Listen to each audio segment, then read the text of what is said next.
नमस्कार दोस्तों, आज की ये मूवी एक एडवेंचर एक्शन मूवी है। मूवी के शुरुआत में हमें एक अनोखी तलवार को दिखाया जाता है। जिसको भी वो तलवार मिलेगा वो दुनिया में राज करेगा और जिसको भी उस तलवार से मारा जाएगा उसका आत्मा बुक ऑफ सोल्स के अंदर कैद हो जाएगा। फिर हमें एक लंबे और खूंखार देखने वाले आदमी को दिखाया जाता है जिसका नाम नेब है, जो कि अपने साथियों के साथ एक गुफा के अंदर आते हैं जहाँ पे एक ताबूत होता है। उसके साथ जो लड़की थी उसका नाम मेनोफर है। मेनोफर उस ताबूत को खोलने के लिए मना करती है पर नेब उसे खोलने के लिए कहता है और उसमें से वो तलवार निकलता है और जब वो तलवार को पकड़ता है वो चमकने लगता है और नेब के अंदर एक शक्ति प्रवाह करने लगती है। तलवार को पाने के बाद नेब कई लोगों को मारने लगता है और खुद को महाशक्तिशाली मानने लगता है। फिर हमें एक तलवार बनाने की काम करने वाला आदमी को दिखाया जाता है जिसका नाम मैथ्यू होता है। वहाँ उसका एक छोटा सा दोस्त भी है जिसका नाम इवेल होता है, जो हमेशा मैथ्यू जैसा बनना चाहता है। मैथ्यू एक बार जंगल में शिकार करने चले जाता है।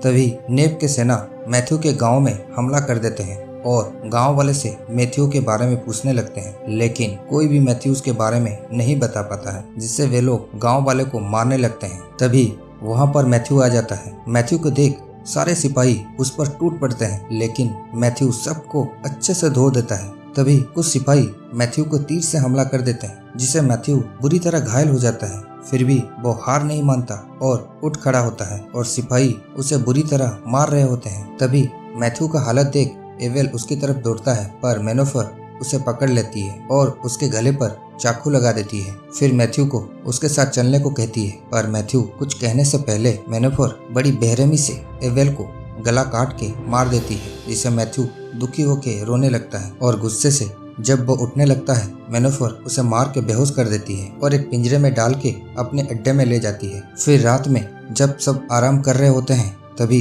ताला नाम की एक लड़की आती है और चुप चुप के सिपाहियों को मार के मैथ्यूज को अपने साथ ले जाती है। फिर एक जगह ताला मैथ्यू को सुला के उसके चारों तरफ आग लगा के कुछ मंत्र पढ़ने लगती है और कुछ दवा लगाती है। फिर उस आग से कुछ बिच्छू निकलते हैं। फिर धीरे धीरे मैथ्यू ठीक होने लगता है। फिर अगले दिन सुबह मैथ्यू को होश आ जाता है और मैथ्यू ताला के बारे में पूछता है, जिससे ताला कहती है उसका पूरा कबीला नेब के अत्याचार से परेशान है, इसलिए वे उसके पास आई है। फिर अगले सीन में हमें नेब को दिखाया जाता है जहां वो अखाड़े का मजा ले रहा होता है। तभी मेनोफर आती है और मैथ्यू हमारे कब्जे से भाग गया है। ये सुन नेब गुस्सा करता है। इधर मैथ्यू को ताला कहती है, तुम ही एक लौते हो जो नेब को मार सकता है, क्योंकि उसके पास जो तलवार है उसे सिर्फ एक ही चीज रोक सकती है, जिसका नाम बुक ऑफ सोल है, जिसको हमें लाना होगा, जो कि हमें एक पहाड़ पे मिलेगी। दूसरी तरफ मेनोफर की बाज आता है और मैथ्यू के बारे में इंफॉर्मेशन देता है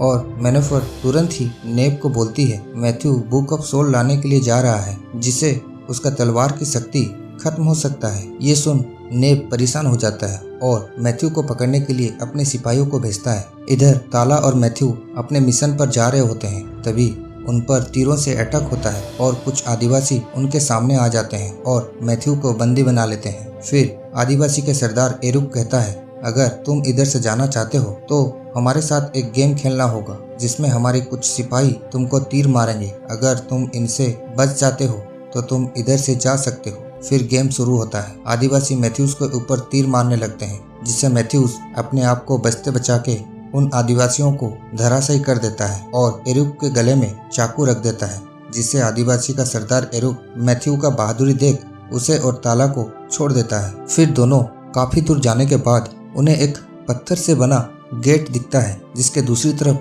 कुछ नहीं होता, चारों तरफ सिर्फ वीरान होता है। अच्छे से देखने के बाद उस गेट में कुछ पहली लिखा होता है, जिससे 200 कदम के दूर एक ढक्कन जैसा दिखाई देता है। फिर ताला जैसे ही अपना हथियार को उस होल के अंदर डालती है, चांद की रोशनी उस हथियार पे गिरता है और उस दरवाजे के ऊपर एक पोर्टल खुल जाता है और वे दोनों उस पोर्टल के अंदर चले जाते हैं, जहाँ पर बुक ऑफ सोल है। जब वे दोनों उस बुक को ढूंढ रहे होते हैं, एक पत्थर से बना क्रीचर उन पर हमला कर देता है, जिसका नाम स्टन होता है। जब स्टोन दोनों को धो रहा होता है, तभी अमीना नाम की एक लड़की निकलती है और स्टोन को रोकने को कहती है और उन दोनों को पहचान लेती है, क्योंकि वो किसी की भी मन की बात पढ़ सकती है। फिर अमीना कहती है स्टोन मेरा बॉडीगार्ड है जो कि मुझे बाहर जाने नहीं देता और वो आग से बहुत डरता है क्योंकि अगर आग उसे छू जाए तो वो नष्ट हो जाएगा। फिर ताला कहती है हम यहाँ बुक ऑफ सोल लेने आए हैं ताकि हम नेब के तलवार को रोक सकें। तभी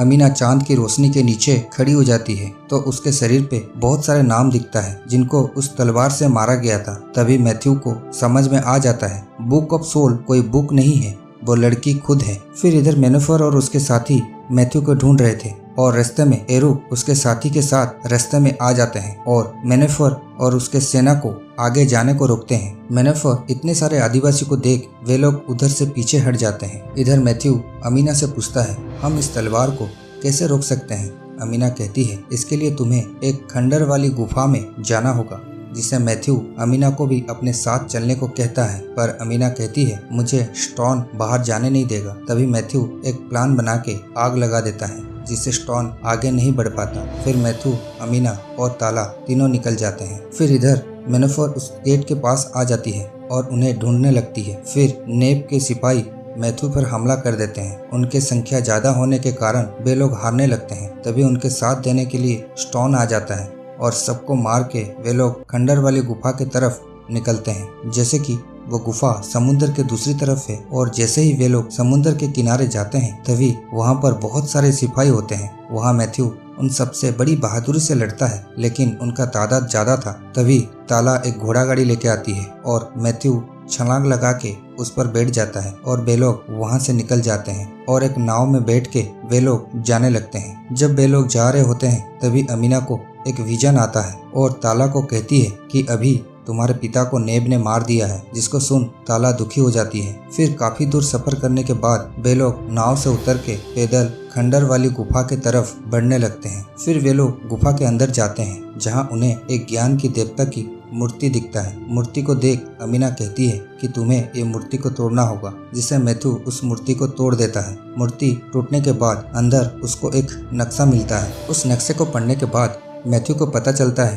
कि कई साल पहले मेमटेक नाम का एक राजा ने इस तलवार को बनाया था और इस तलवार से वो कई सारे निर्दोष लोगों की हत्या किया था। इसलिए उसे एक श्राप मिला था कि वो जिस भी इंसान को उस तलवार से मारेगा उसका नाम उसकी बेटी के शरीर पे छप जाएगा और इस तलवार को नष्ट करने का बस एक ही तरीका है कि उस तलवार से अमीना को मारना होगा। ये जान के वे लोग परेशान हो जाते हैं। तभी वहाँ पर मेनेफर उसके साथी के साथ आ जाती है और एक तीर मार के मैथ्यू को बेहोश कर देते हैं और सभी लोगों को बंदी बना के उनके साथ ले जाते हैं। रास्ते से जाने के समय उन्हें एरुक देख लेता है। फिर मैथ्यू नेब के अड्डे में बंधा हुआ होता है। फिर नेब मैथ्यू को देख कहता है उसे आसान मौत नहीं दूंगा। इससे मेनेफर मैथ्यू को इसी वक्त मार देने को कहती है क्योंकि मैथ्यू बहुत चालाक है, अगर वो छूट गया तो आपको धो देगा। फिर मेनेफर नेब को अमीना को दिखाते हुए कहती है यही है बुक ऑफ सोल जो आपके तलवार को नष्ट कर सकती है। फिर नेब उसे मार देने का ऑर्डर देता है। इधर मैथ्यू अपने पावर लगा के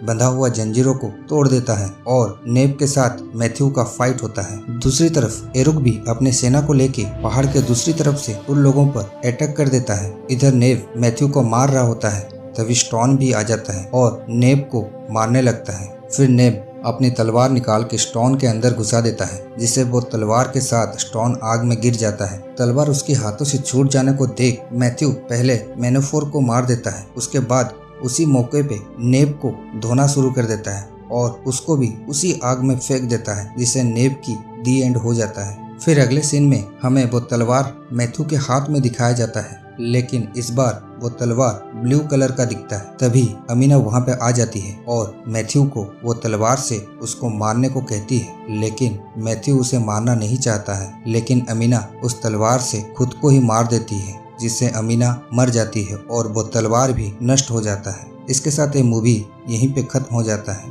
ये स्टोरी आपको कैसे लगा कमेंट करके जरूर बताइएगा। धन्यवाद।